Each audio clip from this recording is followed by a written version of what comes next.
Hello everyone, ఇప్పుడు మీరు చూస్తున్న ప్లేస్ వచ్చేసి గోడయాచి పాగా. సింహగడ్లో ఉన్న గుర్రాలని ఇందులోనే ఉంచేవారు అని చెప్పేసి అంటూ ఉంటారు. సో లోపలికి వెళ్ళి ఒకసారి చూద్దాం ఎలా ఉందో.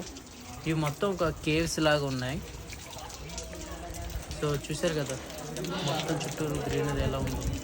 కరెక్ట్గా నేను రెయినీ సీజన్లో వచ్చాను కాబట్టి ఇక్కడ ఎలా ఉంది. మీరు సమ్మర్లో కానీ వస్తే మొత్తం కంప్లీట్లీ డిఫరెంట్గా ఉంటుంది. మీరు చూశారు కదా లోపల ఎలా ఉందో.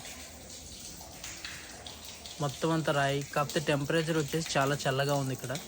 ఇంత పెద్ద రాయిని మొత్తం ఎలా కార్వింగ్ చేసుకుంటూ ఎలా చెక్కుకుంటూ ఎంత అందంగా నిర్మించారో నిజంగా గ్రేట్ అని చెప్పాలి.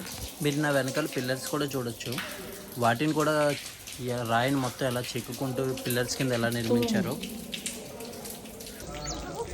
ఇదైతే చూడడానికి అయితే ప్లేస్ అయితే చాలా బాగుంది. మీరు బయటకు వచ్చి చూస్తే మొత్తం ఇదంతా ఒకటే పెద్ద స్టోన్ రాయి. ఆ కాలంలో ఎలాంటి టూల్స్ వాడి ఇంత పెద్ద రాయిలో అలాంటి కేవ్స్ నిర్మించారో నిజంగా అది ఒక మిస్టరీగా ఉంది. లోపల సౌండ్ కూడా మీరు వినొచ్చు, ఎలా వస్తుంది, రీసౌండ్ వస్తుంది మొత్తం. ఇలాంటి గృహలు ఇక్కడే కాకుండా పూణే చుట్టూరు చాలా చోట్ల ఉన్నాయి. చూస్తున్న ప్లేస్ వచ్చేసి సహయాద్రి మౌంటైన్ అంటారు. ఈ పర్వతాలలో 2500 ఎత్తులో ఈ కోట నిర్మించారు. అంత పెద్ద కొండ మీదకి ఎక్కడమే కష్టం అంటే అప్పట్లోనే ఈ కొండ మీద ఇంత పెద్ద కోట నిర్మించారంటే మీరు ఊహించవచ్చు. స్టోన్ పైకి ఎక్కి చూస్తే మొత్తం వ్యూ అయితే ఎలా ఉంది, చాలా బాగుంది. So I hope you like it. తాడు దాటాలంటే భయంగా ఉంది. ఎక్కడ కాల్ అయితే అక్కడ స్కిడ్ అవుతాం.